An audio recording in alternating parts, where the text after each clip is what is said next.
Hello, guys. So thank you so much for joining. This is Miracle from the Trackstar. So you are in the field with the Trackstars. And today I am going to be interviewing Miss Sharona Drake. She just recently wrote an article entitled, "Dear Pastor, Jay-Z gave us what we wish we had."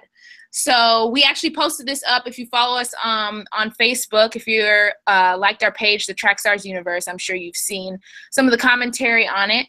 So we just wanted to ask her some questions because she brought up some really interesting points. So first off, Sharona, how are you doing? You doing all right? Man, I'm doing really, really good. I'm in a good place. This week has been crazy, partly because of the letter that I wrote, but I'm doing really well. Yeah. How are you? Awesome. I'm doing okay. I'm doing right. Just trying to get everything figured out in life. But, you know, baby steps, baby steps. Right. So now I'm curious, what sparked this this article? Because I know you're talking about, you know, Jay-Z's album, obviously. Yeah. But was it any personal experiences that kind of brought this to the forefront to your mind? Yeah. So just for those who might not have read it, so I wrote a letter directing it not to any, and I say at the beginning, it's not to the church leaders in general, not to any specific pastor, but historically, from a member's point of view who has been in the position where a church leader or a pastor has stepped out on their spouse and been caught publicly. And I wrote that from the view of the church member who has trusted and kind of felt like they were in close relationship with that leader and what it does. Right. And so for me, I mentioned at the beginning that I was 7 years old when I realized that a lot of the pastors I respected, and that's male and female, and church leaders that I respected, were stepping out on their marriages, and people knew it. And we were still going to the churches, and we were still attending revivals, and they were powerful men and women of God.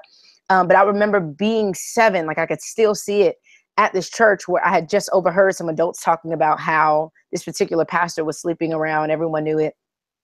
And still seeing the people praise and worship and kind of go in. And I remember feeling like, okay, is it okay for me to do certain things as long as I'm powerful and I can sing well and I can preach well and people feel good? Right. And then I experienced it with friends, with family members. Like, we all have our issues, but I personally kind of dealt with what it means to kind of see someone you've loved and you've trusted and to guide you, to just kind of partner with you in this kind of life on life journey to be more like Christ, fall, and then not really say anything or not really address it the way that you would think they would. And being a kid and saying, well, what are you saying then? Or what are you not saying? Or you told me this was wrong, and now we're just going to like act like it didn't happen. Yeah. Or just say, hey, everybody, remember grace. Remember this. You messed up too. I messed up. So let's just move forward. Mm-hmm. And it was like, well, what am I supposed to learn from this? Is this what I should expect? Should I expect then that me or my spouse are supposed to cheat at one point and then pull it together? Is there a way to avoid it? Why did that happen to you? Because you seem like you were so great. And, you know, how can you teach me? And kind of being told that's not what you asked. There aren't questions that are being answered. And so listening to Jay-Z's album, although I don't promote him as any type of spiritual leader, I'm seeing a lot of people talk about, man, this is a great album. This is a great album. Same with Lemonade. A lot of people were excited about that. I've never been a huge Beyonce fan, but when I saw that video, for the album, I, especially as a psychology major as well, I'm like, yo, she just went through the 7 stages of grief. She's no longer this independent to the left. I don't need you anymore. It's like, oh, I'm the baddest chick and you still did me wrong. Like, what do I do now when I don't want to put you to the left? Like, yeah, I still love you, but you hurt me. Like, you cut me open. Now be the magician and put me back together. I loved it. I love the end where they reconcile. And I'm like, yo, that's beautiful to even see that by unbelievers. And so when he came out and he's talking about kill yourself, kill Jay-Z, I'm like, yo, you talking about killing your flesh. Right. Like, you are saying I am wrong, and these are the ways I'm wrong. My ego has messed me up. And I'm like, yo, I wish I would have heard somebody say, yeah, I stepped out on my husband, I stepped out on my wife, and this is why. These are the issues. So if you have these issues, deal with them now. Kill that thing. Be aggressive against it, because you can lose everything. And then apologize. And so that was kind of what I thought was beautiful about the record, that he wanted to educate financial literacy, all of that, but educating on how you being the man or being the woman isn't going to help you in the long run. Like, you need some humility. You need to learn how to say, I'm sorry. You need to deal with your issues, or the things you love are going to be in jeopardy because you'll mess them up. So. Right. That's, yeah. So what do you feel? I feel like you kind of already touched on that, but what do you feel like Christians can really glean from like Jay-Z's transparency? You know, we're in a world where, especially I'll say in America, because I've traveled other places and they're not like that, but we're very independent. It's my relationship with God. It's my journey. It's what I do shouldn't touch you, shouldn't make a difference to you. You gotta stand up before God in your own time. And that's true. But since the beginning, we see that God had a standard for interdependence. You know, we see that with Cain and Abel. You are your brother's keeper. Right. Yes, you're responsible. You're independently accountable to God, but you're also mutually accountable to God. We see that in Corinthians, where he talks about the body, and you can't, you know, the foot can't say to the other part of the body, I don't need you. No, you do need each other. There is something to learn. We all have different gifts. So with the transparency in the album, I'm hoping I am hoping that people see, like, there is a point to being transparent. Right. It does help. It can help someone. And do you have to give that? No, I can't say that there's a scripture that necessarily says you have to tell everything. I know there's a scripture that says you need to confess your sins to one another and pray for each other so that you might be healed. And I do believe that instead of erring on the side or leaning towards the side where I'm not going to tell you anything, just know I've been through stuff. I think there are certain things where transparency helps us to be healed. Right. I can agree with that. Yeah. So I'm hoping that people see that, like, it's okay to be a leader, and say, I have this issue, you know, carefully to do that and with some type of discernment. But I'm hoping that people start saying, hey, I need to die. Right. So. Right. Yeah, 100%. Do you feel like when you were addressing the church, you did say, like, I'm not speaking specifically about a certain pastor or, you know, a certain church in general, but do you feel like there are certain, I guess, aspects of the church or certain churches that are more inclined or less inclined to do this, like of not being as vulnerable, of not, you know, showing the realness, and that are not like, are just constantly, like you said, constantly encouraging praise, that praise response. Yeah. Would you say more in a certain bent of certain type of churches, or is that something that we all may struggle with? I'll say this. In my life, I've been associated with Kojic, non-denominational, Seventh-day Adventist, Reformed, Missionary Baptist, Primitive Baptist, like a lot of denominations I've been a part of. I grew up in a military community where I'm around people who believe different things, but still kind of associate Catholicism, all that. Right. Sin is an issue we all have. We're all born in sin. We're all shaped in iniquity. I will say that I believe, from my experiences, there are certain denominations that do a better job of hiding it. Okay. I will say, but then, you know, things come out. When the Catholic Church had their big thing with the boys and all that years ago, like, it was like, ooh, that's not good. Right. But we've had Black church leaders, major church leaders, have scandals and things as well. And not just talking about pastors, but artists as well. Like, I'm an artist, you know? And so a lot of us have fallen publicly. Right. And so I believe it's a sin issue. I believe that from the beginning of time, when we sin, we try to hide. David did the same thing. You know, it's like, oh, how do I cover this up? So I think it's the human tendency, when we know we've done something wrong, to try to cover it up, to not expose it, to fear that if we expose ourselves and we could lose something. I'm from the South, and I've been in the Black church a lot, quote unquote, whatever that is. And so I see that as a Southerner, you it's mannerable to kind of what goes on in the house stays in the house, and what goes on in your church stays in the church. And so you're kind of groomed to not really deal with issues. And I think it's because we don't know how to. Right. And so I think we go to, we're just going to dance so that we feel better. I think shouting becomes a drug sometimes. I think even great things, shouting, I have nothing against. Praying, I have nothing against. You know, fasting, I have nothing against. But at the same time, we have to be honest before God. We have to be honest with ourselves. And so I think even great things can take a turn and become unhealthy church drugs. We're not really going to God. We're going to those things. Yes, good. So I think it's everywhere. Yeah. No, I would agree with that. I definitely think that brings clarity, because some of the people that were kind of responding to the article, they were like, oh, you know, I haven't experienced that. And some were like, you know, I have experienced that. Like, I've led leadership in churches that, you know, have that issue.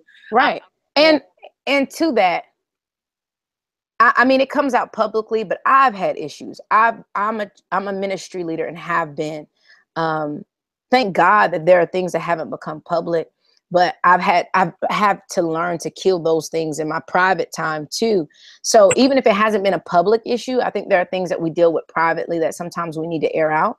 I also didn't write this for those who haven't gone through something. I think sometimes we can be privileged in our church experience and ignore those who have been hurt. So it's like, yeah, you haven't gone through this, but you can name 10 pastors or 10 artists that you've heard of that have fallen. And so there are people who are hurting because of that. And yes, you might say, well, you weak, you should be stronger in your faith. But when you're 7 years old and that happens, what do you say? To that 7-year-old, you should be stronger in your faith. And then it happens again at 9 and 11 and 13 and 14 and 15. Like, that's not fair. So for those who don't know, I would say take a pause and listen to those who have been through it, and then show them what they should look for in a church. It's your responsibility, your privilege.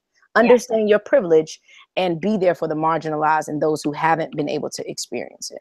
Yeah, because that is truly what we're called to do, to care for the marginalized. So I completely agree with that. I think one thing I really appreciate about like your articles and what you kind of address is you're highlighting things that a lot of times, like the church as a whole, we're afraid to talk about. And I think sometimes we don't know how to like address, you know, church hurt, or how to address like things that have happened for so long, like you said, like especially in like the Southern Black, culture and like the churches down here. That's definitely a thing. So I completely agree with you on that. So I am curious though. There's a quote that, and you already kind of were touching on a little bit of all these things, but you were talking about how Beyonce showed the practicality of the gospel while, I guess you're referring to the pastors here, but I believe, but while you offered us stale church cliches about throwing our sins into the sea of forgetfulness. So I know you were talking about the 7 stages of grief, but like, how else did she really show the practicality of the gospel? Yeah, I think, and people kind of were like, well, she wasn't teaching us the gospel. Yes. But I think as believers, there are lessons we can learn in everything, in nature, in different leaders. When someone's done something great, I think we should take that and then see it in from a biblical worldview. Right. The thing I loved about Beyonce's Lemonade wasn't the fact that she talked about denial and all this and anger, although that was real. What I love was the reconciliation. Like, the gospel is about reconciliation. It's about restoration. It's about Jesus saying, you are messed up and you all have hurt. You caused a breach in our relationship that was going well. And we made this covenant and you broke it. And yet and still, I will extend some mercy and some grace to you. And so although Beyonce doesn't say that, she doesn't say, Jesus did da-da-da. Right. With me, from my biblical worldview, I see that and I rejoice. And I believe that Ephesians talks about marriage being this mystery of the gospel. And so when I see that reconciliation, I'm like, man, that's practical. What did you do? You got angry. You did, you had your fights. You wanted to beat the man, you were like, how could you do this to me? Then you went through like just pain of like, I can't believe I still want you. And I feel like I'm better than this, but how do I put this back together again? And then you said, well, you know what, if we're going to choose to do this, let's make it glorious. So I think that's where, you see the gospel. Sometimes we don't allow people to hurt. We say, God is too good for you to be in pain. We're always blessed and highly favored. No, sometimes you're angry. David was angry, and you need to be angry, and that's practical with the goal of restoration. But sometimes you need to say, I'm hurt. Sometimes you need to say, I don't like you right now. Like I want to grow in that love and then say, okay, well, let's make a plan to restore. Right. And so that's what I think. I see the beauty of the gospel working out in that marriage. And I know people say, well, it's business, it's this, whatever. Okay, whatever you want to say, it still looks beautiful if you look at it that way, to me. Right. I would agree with it. I would agree with that for sure. What do you say to those like people or listeners who would kind of say like, this is just all an excuse to just like promote Jay-Z and Beyonce and kind of uplift them in like their greatness? I'll say this. I'm gonna be real. When I was an unbeliever, and even to now, I respect Jay's ability to rap. He's been one of my favorites, and people don't want to hear that, but it is what it is. Beyonce, however, has not been. Right. This is not an excuse to listen to it. In fact, prior to me listening to it, I'm like, man, I'm seeing all these comments. I was like, let me just see what he's talking about. Right. Because of what I've been hearing. I didn't want to hear any nonsense. But it's not an excuse to promote it. Like, I don't get paid from this. And anybody who knows me, like, I'm thinking of what I can get. I don't get anything off of me saying, writing this letter, you know. Right. I got views, you know, and people, over 15-something thousand people have seen the letter. Great. I'm not getting anything from that. Jay-Z's not going to call me. Beyonce's not going to call me. Like, right. This is an excuse. I would much rather be able to promote something that someone I know has done.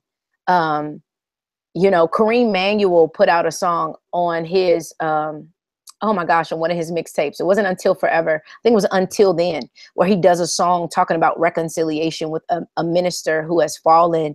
And it's one of my favorite tracks. Kareem Manuel on Until Then mixtape is free. It's beautiful. And I promoted that in that time. Right. And so I'm going to promote whatever I believe in. And it's also a journey. Who knows, 10 years from now, I might be like, oh, but it's not an excuse to promote it. I don't get anything off of that. And I much rather promote something from the body. And like I said in another status, like Jonathan McReynolds' newest album, I can't wait until it comes out because it's bananas. Like, I'm excited. I can't wait to go crazy writing posts about that. Right. Cycles and some other tracks that he has on there. Amazing things. I just don't have anything like that right now. Unfortunately, I don't feel like I'm getting that type of honesty and authenticity everywhere else. Teddy and Tina, I don't know them, but their marriage, when they went through that, I love that. I love to see how they process it. But yeah, it's not an excuse. It just is what it is. I understand that. So now I know you mentioned, for all of those who don't know, that you are an artist. Yes. So how do you think, I guess, artists now, I know you were already saying that, you know, there's not a lot of transparency within artists, but how do you think they're doing, and how do you think artists can do better in the area, as far as in whether it's Christian hip hop, whether it's Christian in general? You know, sometimes it just takes time, and I think there is a fear to be real, but sometimes we're in our processes of understanding what real is anyway. You know, Jay-Z's been in the game for 20 plus years, right? So I can't hold an artist that's been around for 2-3 years without the ability to do this full time to the same standards. That's good. I can't even write something that good right now, I don't think. I do my best to be authentic, but I'm still figuring things out. I'm still figuring out what this artistry is. So my encouragement is to the artist is to be real, to be submitted to God, to make sure that you are who you need to be before you're trying to put out, you know, what you want to do. You know, right. Don't be in debt. Like, take care of your student loans or do what you can before you spend all these money on this track. Have a real life. Don't let your whole life be being an artist. Like, if you want to touch everyday people, be an everyday person in some area in your life. I think that's what a lot of artists miss. Like, where are your friendships? Where are you just a person? You're not just this artist, you know? I mentor over 150, 200 young women in North Lawndale in Chicago. They don't care about my music. They care about me. Like, right. I can sing something, they be like, yeah, all right, whatever. But are you going to be there at my choir event? You know? Right. Yeah. So I believe that real life, living in real life, helps you to be able to create real music. And I believe having a real relationship with God helps your music to grow. And I believe there are artists who are going to be there at some point. I think Jonathan McReynolds is just one of those who is is ahead even for his stage in music. And so I appreciate him and other artists that are pretty great at what they do too. Yeah, I would definitely agree with that for sure. Okay. Well, are there any things that you want to promote musically or anything you have coming out that you want people to know about? Yeah, no, I know that's crazy. I, honestly, usually you're supposed to be like, yeah, I got this coming up. Listen, right. In real life, like God has had to sit me down in some areas. And so I have a show called Put Some Word on It that is on my website, SharonaDrake.com, SharonaDrake.com. So you can see some older videos of that, and it will be coming back. But there were areas in my heart that God was like, yeah, let's deal with this. I saw God promoting what I was doing. I'm not gonna say God. I saw things that I was doing being promoted and having some things move forward, and it scared me because I could tell in some real areas my heart wasn't right and ready for it. And I believe there are times where the enemy leaves us alone so that we could get a platform in Jesus' name, and then comes back and tempts us with those things that we never dealt with, so that we can fall publicly. Wow. And you think you're fine because for the last 2 years, I haven't fallen in this area. It's like, no, I want you to have the platform. I would love for 30,000 people to follow you. And then when you mess up, for 3,000 of them to be like, well, I don't know. She was the one who told. I didn't want that. So I've taken a seat back just to sit and learn and be involved in my local church, All Nations, Chicago. Come on. Awesome. And so in a few months, hopefully, I think that like this letter was the first thing I think I've put out since April, March. And in a few months, I'm working on some things. But for now, God is like, yeah, there's some things in your heart you need to work on. But I welcome people to join the journey. I'm at Sharona Drake everywhere. I will be putting out videos and more letters or articles and blogs, but I have no promises for when music is going to come out. I believe it will, but I'm in no rush to put out things that my heart isn't ready to stand behind. That's awesome. I definitely appreciate that. I mean, that is truly, embodying even what you were talking about in your article, and just, I feel like who you are is being that I do know you. So I definitely appreciate that.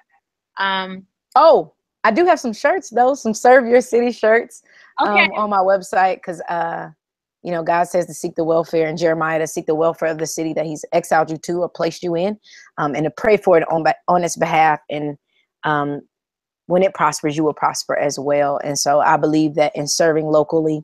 And so if you believe that too, I encourage you to buy a Serve Your City shirt. I believe that some of us will prosper once we care about the prosperity of our cities, not just our local churches. So you can check that out on the website. That's awesome. Definitely appreciate that. Yeah. So everybody, if you need to go get a new shirt or you just want something cool to look at or look in, go get that shirt. Yes. Support small businesses. For sure. For sure. So thank you so much, Sharona, for talking to us. This was definitely great. I guess, do you have this one more question I just thought of, advice for, I guess oftentimes I see a lot of times Christians, we can be afraid of engaging the culture as far as in like with music and things like that.